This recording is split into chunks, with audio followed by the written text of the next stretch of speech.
the most dangerous cages are the ones you cannot see. Right. I mean, the most destructive manipulation, it doesn't come from a raised voice or, a clenched fist. It comes from a weaponized sigh, a subtle withdrawal of affection, and this quiet narrative that convinces you that you are entirely losing your mind. Yeah, that's exactly it. So just sit with that for a second. Today, we're diving into the covert narcissist. We're ripping the lid off the clinical psychology here to show you exactly how they build that cage. And more importantly, how you break out of it. Right, because we are conducting a meticulous, completely unfiltered psychological autopsy on this hidden world. Yeah. Our mission today is to strip away the surface behaviors of the people in your life who constantly play the victim. We want to expose the dark cognitive mechanics that are driving their quiet control over you. Because when we hear the word narcissist, the image that immediately springs to mind, it's usually loud, right? Oh, absolutely. It's the grandiose exhibitionist CEO, the person bragging in a dinner table, dominating the room, sucking up all the oxygen. The obvious ones. Right. It is overt. You can spot it from a mile away. But what terrifies me about the source material we're dissecting today is that it reveals a completely different manifestation of the exact same pathology. A completely different mask. Exactly. A subtype that is quiet, it's introverted, and it is incredibly difficult to spot until you are already deeply, deeply trapped. Well, and that behavioral presentation is the ultimate camouflage. Yeah. We really have to draw a hard line here between how a person acts on the outside and their core pathology. Right. Because whether a narcissist is overt, loud and grandiose, or covert, meaning vulnerable, shy, introverted, they share the exact same underlying psychological architecture. The exact same. The exact same. We are talking about a severe structural deficit in emotional empathy. We're talking about deep-seated grandiose fantasies, a chronic sense of entitlement, and this terrifying, unremitting reliance on external validation. Just to regulate their own fragile self-worth. Precisely. The difference lies entirely in how they extract that validation from you. Okay, so I get the theory. They are terrified, empty individuals inside. But if they share the same psychological DNA as the loud, arrogant narcissists, we all recognize what happens. Like, what pushes them into the shadows instead of onto the stage? So to understand that, we have to look at the developmental etiology. The early childhood stuff. Exactly. Let's look through the lens of Margaret Mahler's theory of separation individuation. Okay. Mahler was this pioneering psychoanalyst, and she mapped out how a human infant psychologically separates from its primary caregiver to become, a distinct, secure individual. Which is foundational for everything else. It is foundational. In a healthy environment, there's this initial period of what she called blissful union with the caregiver. Right. The infant doesn't even know where they end and the mother begins. It's pure symbiosis. Pure symbiosis. Yes. But then comes the crucial phase, a gradual, supported separation. The caregiver is emotionally attuned to the child. They allow the infant to explore the world, to toddle away, but they provide a safe, reliable, emotional harbor to return to. And the mother's gaze, it acts as a mirror. When the child looks back, the mother's eyes reflect validation, warmth, acceptance.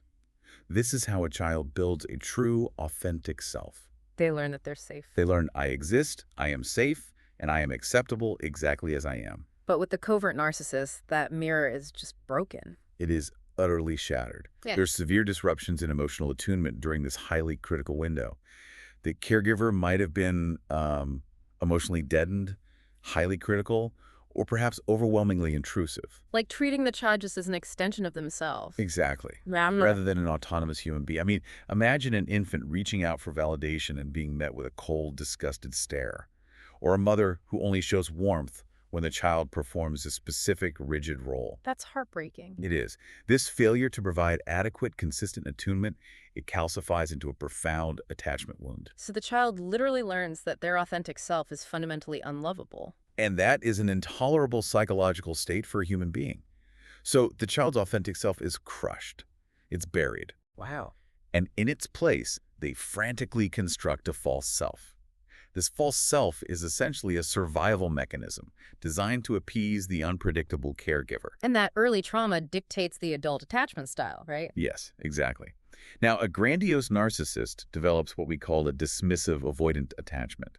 They internalize that early rejection and decide, fine, I don't need anyone. I am a god. I am completely independent. They build armor, Right, they build armor. But the covert narcissist builds a labyrinth. Ooh, that's a brilliant way to phrase it, yes. The covert narcissist develops an anxious, insecure attachment style. Okay. They're plagued by a profound, agonizing fear of rejection and abandonment.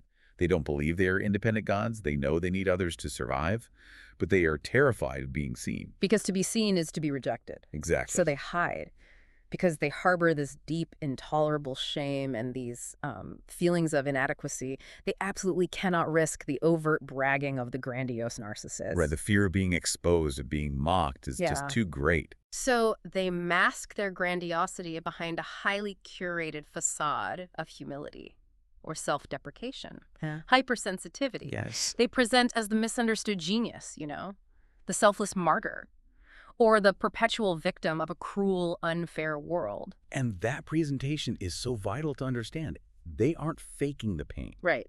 The pain is real. Yeah. But the pain is being weaponized. Man, it makes me think of the classic horror trope of the vampire. Oh. Well, if you look at covert narcissists as emotional vampires, the dynamic becomes chillingly clear. Okay. Because vampires, they don't break down your door to hunt you. They don't use brute force to take over your life. Instead, they stand on your porch acting wounded, bleeding, looking entirely helpless. Right. So you, being a compassionate, empathetic person, you willingly open the door. You invite them in. You offer them a blanket and a cup of tea. And once inside, you willingly bleed for them. That is a perfect metaphor. But here is the contradiction I want to push back on. If they are so fundamentally insecure, so anxious and socially awkward, how do they manage to consistently exert control over highly intelligent, highly driven, analytical people? How does weakness become dominance? Because their fragility is the weapon. Okay, unpack that. They do not control your environment through dominance. They control it through their woundedness. Their pain becomes the absolute center of gravity in the relationship. Wow. Every decision, every conversation, every holiday must orbit around their emotional fragility. When we look at the microscopic anatomy of their behavior, their tactical playbook, we see a system perfectly designed to paralyze your critical thinking by engaging your empathy. Let's systematically dissect that playbook, because what does this actually look like on a Tuesday night in a normal household? Right. What terrifies me about this pathology is the subtlety. We aren't talking about explosive, glass-shattering rage. We are talking about microactions that you almost feel crazy for even noticing. And it's precisely that subtlety that makes it so crazy-making. Clinical psychologists outline specific defensive maneuvers used by the covert narcissist to maintain control. Discounting, diverting, blocking, playing the victim. But let's look at the actual behavioral execution. Let's do it. Let's talk about the weaponized sigh. Oh, man. This is the one that drives people absolutely insane. Because it is entirely deniable. Exactly. Imagine you asked a simple logistical question about household chores. Hey, did you get a chance to take out the recycling? Just a normal A question. totally normal question. But instead of an answer, you receive a heavy, protracted sigh. The shoulders droop. The gaze falls to the floor. The facial expression shifts into a mask of pure exhaustion and martyrdom. Yeah. They haven't yelled at you. They haven't insulted you. If you were to record the audio of the room, there is no evidence of abuse whatsoever. But the message received by your nervous system is massive. Immense. They have just communicated non-verbally that you are demanding, unreasonable, and currently causing them immense emotional distress. They have shifted the focus entirely from the objective task, the recycling, to their subjective, fragile emotional state. And the dark humor of it is, if you try to call it out, you sound like the lunatic. Right. If you say, why did you just sigh at me? They look at you like you are deranged and say, I'm just tired. Why are you always attacking me over every little breath I take? Yeah. It's a flawless trap. And it ties directly into another tactic, passive-aggressive sabotage. Things like weaponized incompetence. Weaponized incompetence is a hallmark of covert control. Yeah. They will consistently fail at simple, agreed-upon tasks. Or they'll procrastinate until the absolute last possible second.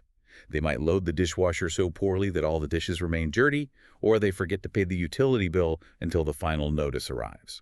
And they do this on purpose. They do this consciously or unconsciously to force you to step in and do it yourself, just to relieve your own anxiety. And when you finally hit your breaking point and express frustration, they deploy what we call selective empathy. Let's break down selective empathy because it is incredibly manipulative. Okay.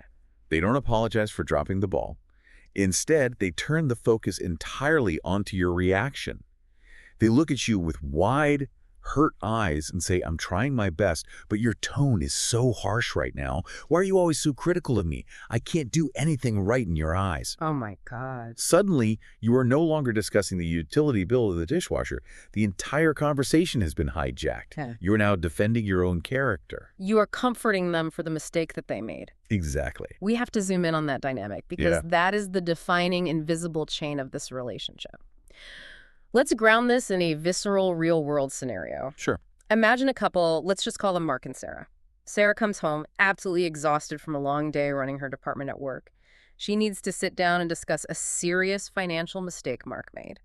He overdrafted the joint account, resulting in several bounced checks. Okay. Sarah approaches the conversation calmly. She isn't yelling. She just wants accountability and a plan to fix it. A perfectly reasonable, healthy relational request. Exactly. But instead of acknowledging the error, Mark looks at the floor. His eyes well up with tears. His voice drops to a whisper, and he says, "You're right. I'm just a complete failure. I ruin everything I touch. I don't even know why you stay with me. I'm just a financial burden to you. I should just leave." Wow. And in the span of 30 seconds, the entire dynamic flips. It's a breathtaking reversal of reality. It is a complete hijacking. Sarah drops the issue of the bank account. She feels a rush of guilt. She moves across the room, sits down next to him, puts her arm around him, and suddenly she is saying, no, you aren't a burden. We'll figure this out. It's okay. Right. She is pouring her own emotional energy into reassuring him of his worth, while the actual problem, the overdraft, is completely ignored. And notice the underlying mechanics of what Mark just achieved there. Yeah. He completely evaded accountability. He neutralized Sarah's legitimate frustration. He extracted narcissistic supply, which is the validation and comfort she provided. And he reinforced the unwritten rule of the relationship. My emotional fragility is more important than your boundaries, your needs, or objective reality. It's brilliant. I mean, it's a tactical masterpiece, but it raises a critical question for me, and I think it's the question every listener is asking right now. What's that? Are they consciously plotting this manipulation? Is Mark sitting there like a Machiavellian chess master thinking, if I cry right now, I can avoid the conversation about the overdraft fee? Or is this pure blind instinct? It is a crucial distinction, and the clinical consensus is that it is usually not a conscious Machiavellian plot. Really? Really, these are deeply habituated, automatic relational patterns. You have to remember the etiology we discussed earlier, that shattered mirror in the nursery. Right, the early trauma. The covert narcissist's entire psychological structure is built around defending against an intolerable, annihilating sense of shame. When Sarah brings up the financial mistake, Mark's brain does not interpret that as constructive feedback about a banking error. How does his brain interpret it? His brain interprets it as a lethal threat to his fragile ego.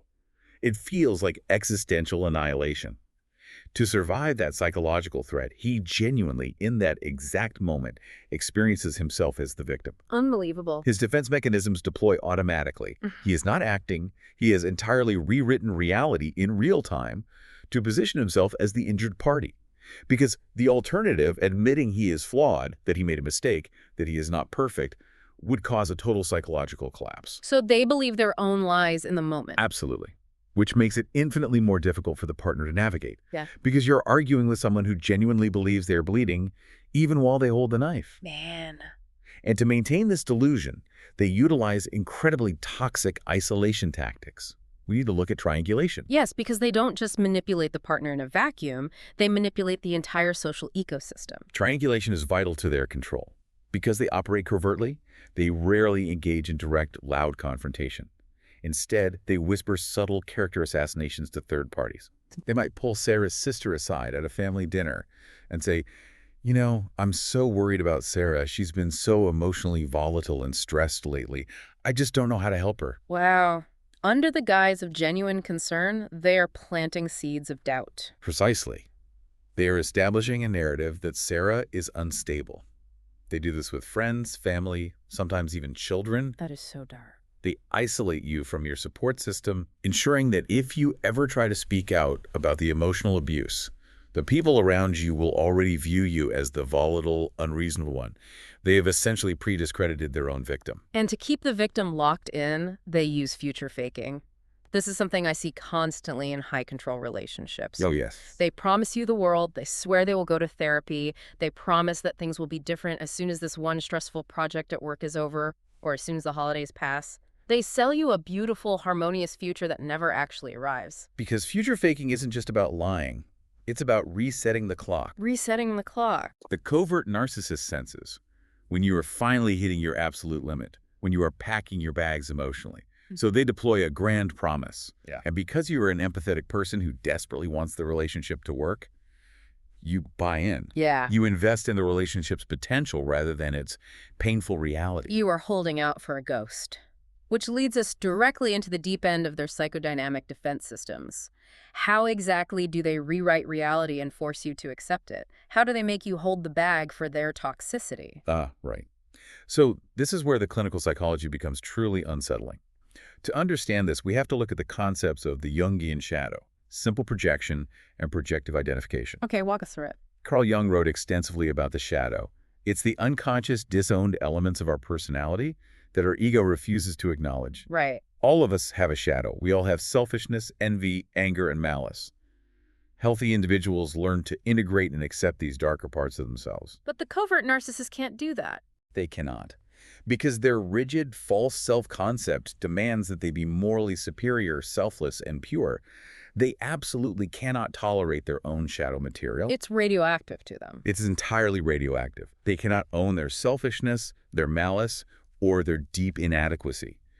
So they use simple projection. They take those intolerable feelings and mentally project them onto you. Give me an example. If they are feeling deeply envious of your career success, they will accuse you of being jealous of them. If they are acting selfishly, they will launch a quiet, passive-aggressive campaign pointing out how self-centered and ungrateful you are. They use you as a dumping ground for their own psychological garbage. Exactly. But simple projection is just the beginning. I want to dive into something far more insidious. Projective identification. What is the difference between simple projection and projective identification? Because this is where the listener usually feels like they are genuinely losing their mind. Projective identification is where the manipulation becomes a localized reality distortion field. In simple projection, they just accuse you of feeling something. You're angry, when they are actually the one feeling angry. In projective identification, they actively, continuously provoke you until you actually embody and act out their disowned feelings. Let's pause right there because that is terrifying. They literally force you to feel their emotion. How does that practically happen? Let's say the covert narcissist is carrying a deep, unacknowledged well of toxic rage. Okay. Instead of expressing it directly, which would shatter their self-image as a gentle victim, they will subject you to a slow drip of emotional withholding, passive-aggressive jabs, and subtle boundary violations. So just a constant pressure. They will push and push and push. They will accidentally throw away your important mail. They will give you the silent treatment for 2 days over a perceived slight. And they will do all of this with a perfectly calm, placid expression. They become a stone wall. A stone wall that is quietly radiating hostility. And they maintain this until you, the partner, finally snap. The pressure builds until you can't take it anymore. You raise your voice, you slam a door, you lose your temper. Right. And in that exact fraction of a second, the narcissist points at you, their eyes wide with fear, and says, "Look at how angry and abusive you are. I am terrified of you. You are completely out of control." Oh my God. They have successfully forced you to act out their own toxic rage. They have handed you their shadow, provoked you into displaying it, and then judged you for it. That is just evil. This allows them to remain the innocent, wounded victim while you carry the absolute burden of their pathology. You end up apologizing for screaming, completely forgetting that they spent 48 hours silently torturing you into that reaction. It's an invisible cage. They literally build the bars around you out of your own reactions. Exactly. And the ultimate architectural blueprint for that cage has a clinical name. DARVO. Yes. DARVO is an acronym coined by researcher Jennifer Freyd. It stands for Deny, Attack, Reverse Victim, and Offender. Okay. If there is one concept our listeners take away from this entire autopsy, it needs to be this. Because recognizing DARVO in real time is the key to escaping the cage. Let's walk through it step by step. Let's use a highly specific example. Sure. Let's say you discover that your covert narcissist partner secretly canceled a weekend trip you planned together because they felt overwhelmed, but they didn't bother to tell you. You find the cancellation email. You approach them with the evidence. Step one is deny. They flatly reject reality. Even in the face of absolute proof, they will say, I didn't cancel it, I just paused the reservation, or I told you I was doing that 3 days ago, you must have forgotten, you have a terrible memory. They immediately destabilize your reality. Yeah. Then comes the attack. Step two, attack. They pivot instantly from the issue at hand to character assassination. You were no longer talking about the hotel reservation. They say, you are always obsessing over vacations because you hate being home with me. You are so materialistic. All you care about is spending money we don't have. They hit your deepest insecurities to put you on the defensive. Right. And then the coup de grace. Step 3. Reverse victim and offender. This is where the magic trick is completed. The gentle confrontation is suddenly reframed as a traumatic assault on their well-being. Wow. They clutch their chest, their voice wavers, and they say, I have been so incredibly stressed at work lately that I can barely breathe. You were screaming at me about a hotel room. I can't believe you would attack me like this when I am so vulnerable. You are making me physically ill with your constant demands. It is a masterpiece of psychological warfare. You walk into the room with a printed email showing they lied to you, and 10 minutes later you are making them a cup of tea, rubbing their shoulders, and apologizing for being so demanding. But here is the massive pushback I have to inject here.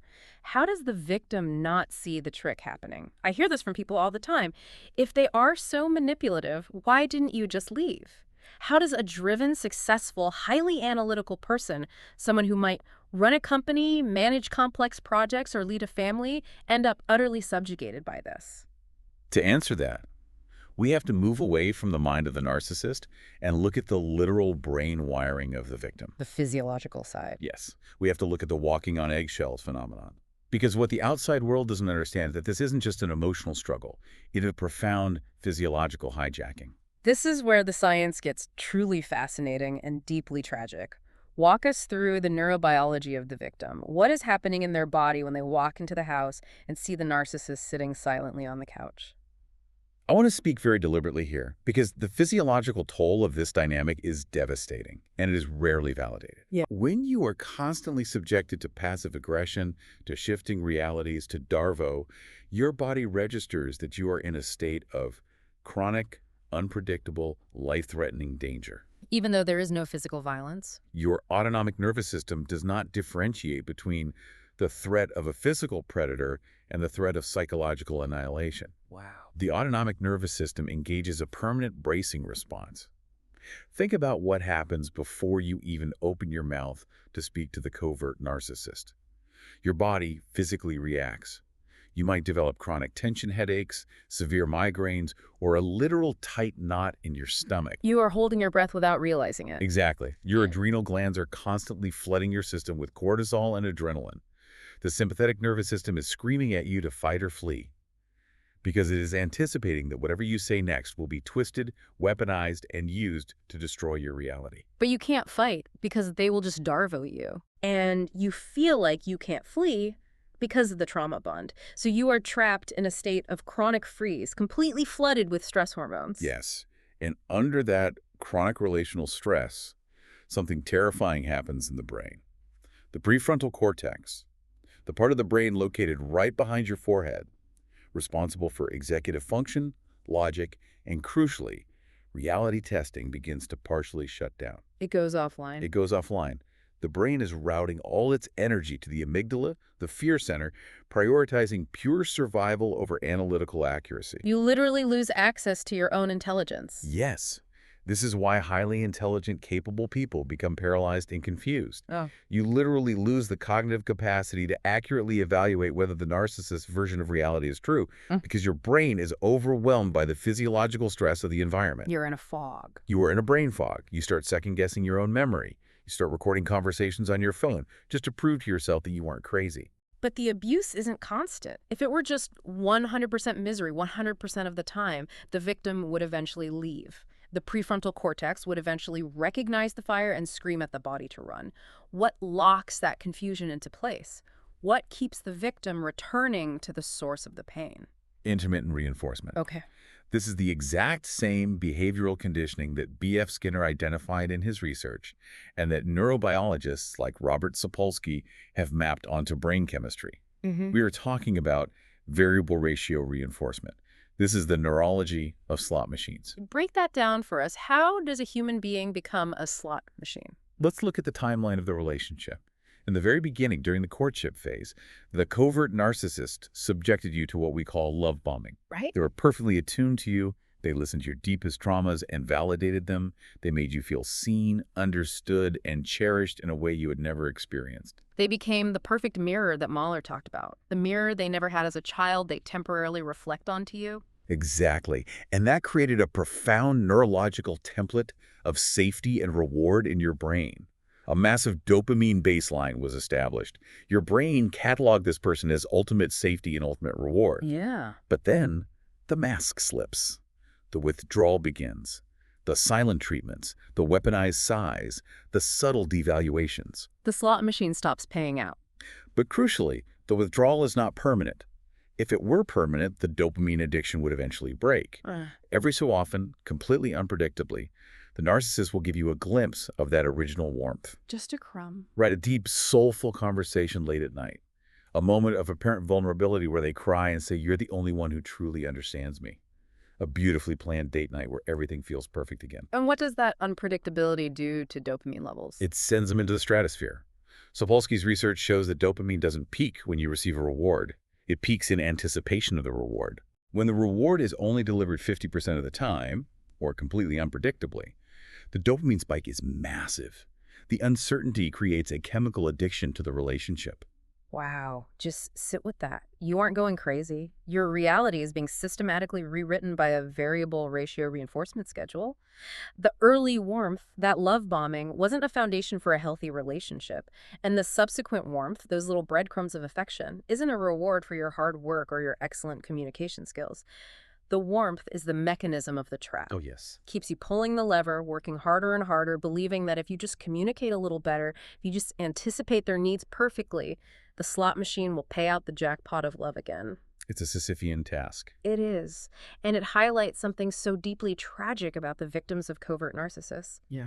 The victims' greatest strengths, their rigorous accountability, their capacity for intense self-assessment, their deep empathy and desire to grow are precisely the traits that the covert narcissist weaponizes against them. The victim does the emotional work of two people. They read the self-help books, they go to individual therapy, they constantly analyze their own behavior, believing that they are the variable causing the problem. And as long as the victim believes they are the problem, the narcissist never has to look in the mirror. They have successfully outsourced their own psychological maintenance. So the ultimate question is, how do you survive this? Yeah. How do you sever the chains when you are locked in this trauma bond, when your prefrontal cortex is offline, and your body is addicted to the intermittent reinforcement? The clinical survival tactics are highly specific because standard relationship advice, like just communicate your feelings clearly or go to couples counseling, will absolutely destroy you in this dynamic. So what's the first step? That is the first and most critical clinical reality check. You cannot fix them. You just can't. You must radically abandon the fantasy of mutual understanding. Personality disorders, especially narcissistic ones, are highly rigid and profoundly resistant to change.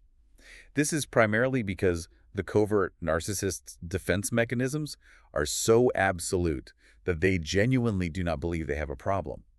Over-explaining your feelings or desperately trying to make them see your logic is simply handing them psychological ammunition. You're just giving them the bullets to shoot you with. Exactly. When you sit down and say, "When you do this, it makes me feel so insecure and hurt," you think you are building a bridge of intimacy. They perceive it as you revealing your weak spot. They will take your vulnerability, twist it through the Darvo cycle, and use it to prove that your insecurity is the real problem in a relationship. So if communication is weaponized against you, how do you set a boundary with someone whose entire psychological structure is designed to violate them? You have to strip all emotion from the interaction. You use a highly structured, emotionless protocol. Clinicians recommend a 3-step boundary process. Let's hear it. Step 1.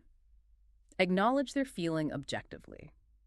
You do not validate their false narrative, but you state an observation to diffuse their immediate escalation. You say, "I hear that you are feeling upset," or "I see that you are frustrated." Notice you aren't saying, "I'm sorry I made you mad." You are just observing the weather. Precisely. Step 2. State your boundary using strict I statements. You focus entirely on your own limits, not their behavior, because criticizing their behavior triggers the narcissistic injury. You say, I am not equipped to have this conversation while voices are raised, or I need some quiet time to myself right now. Okay. Step 3. Redirect to a safe, low-conflict topic. You pivot immediately. You do not leave empty space for them to counterattack or deploy Darvo. You say, I'm going to go water the garden now, or I need to finish this spreadsheet for work. But let's be realistic here. What if you live with them? What if you co-parent with them or work in the same office and you have to engage on a daily basis? You can't just pivot to watering the garden forever. That brings us to the famous gray rock method. What is it and why is it so heavily debated? Gray rocking is a strategy of emotional starvation. The goal is to become as uninteresting, unresponsive, and emotionally dead as a literal gray rock on the ground. When the narcissist tries to provoke you, either with an insult or a manufactured crisis, you give monosyllabic answers. Yes. No. I see. Just completely flat. You offer no facial expressions, no opinions, no personal details, no defense of your character. Yeah. Because the narcissist feeds on your emotional reactions. Depriving them of that reaction eventually causes them to starve. They lose interest and seek their narcissistic supply elsewhere. But there is a massive warning label attached to gray rocking, especially for certain types of people. It isn't a silver bullet. It can actually be highly dangerous. The neurobiological risk is severe, particularly for highly sensitive persons, or HSPs, who are often the very people targeted by narcissists. Yeah. For a deeply empathetic, emotionally vibrant person, maintaining the gray rock persona requires active, continuous, exhausting emotional suppression. You are swallowing the poison. Yes. Over the long term, pushing down your natural emotional responses causes immense internal stress. Your body absorbs the tension you are refusing to express.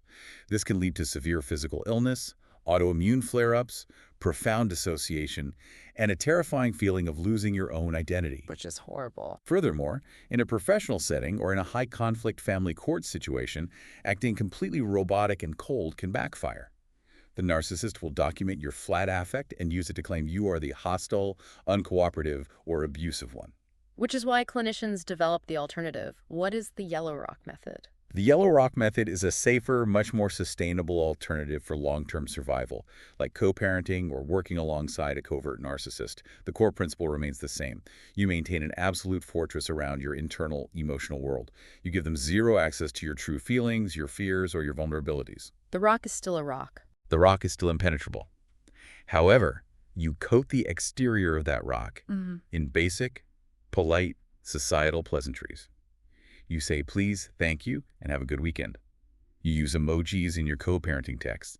You smile politely in the hallway at work. Like a customer service voice. Exactly. Yeah. You act like a cordial acquaintance interacting with a stranger at a grocery store. This allows you to maintain your own humanity, your warmth, and your professionalism without opening the door to emotional abuse. It provides no ammunition for them to claim you are being hostile. It's the ultimate execution of the psychological concept. Observe, don't absorb. You are watching the storm happen outside the window, but you refuse to step out into the rain. You watch them throw a tantrum, and you just politely say, I can see you're stressed, have a good afternoon, and walk away. Right. But here's my final pushback, and it's the hardest part of the entire process. Setting these boundaries, using yellow rock, saying no, will inevitably trigger a narcissistic injury. Guaranteed. When you cut off their emotional supply, they will feel the sudden, terrifying return of their own unmitigated shame. The shadow rushes back in, and they will retaliate. They might launch a vicious smear campaign, turn mutual friends against you, or double down on their victimhood, crying to anyone who will listen about how cruelly you are treating them. How does the listener survive that inevitable fallout without retreating back into the invisible cage, just to make the pain and the rumors stop? To survive the fallout, you have to upgrade your psychological armor. You do this by utilizing the cognitive framework of therapies like mentalization-based therapy, or MBT. MBT. MBT trains you to deeply understand the mental states of yourself and others. Yeah. It is the practice of holding someone else's mind in mind. Give me an example of how the listener can actually use this in the middle of an attack. In the context of a narcissistic attack, mentalization provides an impenetrable cognitive shield. Let's say the narcissist is screaming at you or crying hysterically, telling you that you're the most selfish, toxic person they have ever met. Normally, your prefrontal cortex shuts down, your cortisol spikes, and you absorb the insult. Yeah. But if you are mentalizing, You step outside the interaction. You look at them almost like a behavioral biologist studying an aggressive primate. Detach. You radically detach. You look at their thrashing behavior, and you clearly recognize the mechanics underneath. You tell yourself, this is not about me. This attack is not a reflection of my worth, my character, or my actions. This is the desperate, thrashing defense mechanism of a profoundly disordered personality trying to escape its own intolerable internal shame. They're projecting their own unbearable darkness onto me because they are too fragile to carry it themselves. When you see the machinery, the magic trick loses its power. Exactly. When you truly internalize that their reality is fundamentally distorted, that they are hallucinating a version of you that doesn't exist, their attacks lose their power to define you. Emotional detachment becomes your ultimate self-preservation. You grieve the relationship you thought you had. You mourn the illusion of the love-bombing phase. You radically accept the reality of who they actually are, and you stop playing the game. You step out of the cage. Wow. You have spent months, maybe years, looking for the right words to explain your reality to them. You've analyzed every text message, replayed every Friday night argument in your head, and twisted yourself into knots trying to find the magical combination of perfect empathy and flawless logic that will finally make them understand how much they're hurting you. Right. But the profound truth is the confusion isn't a communication failure. The confusion is the intended outcome. Look at your partner, your boss, your parent right now. Ask yourself, are you constantly apologizing for conflicts you didn't start? Does your body physically brace, your stomach tying in knots before you even speak to them? Are you managing their emotional state while your own needs are starved in the dark? If you are doing all the emotional heavy lifting just to maintain a baseline of peace, well, you are in a relationship. You are in a hostage situation disguised as love. It's time to stop walking on eggshells and start crushing them.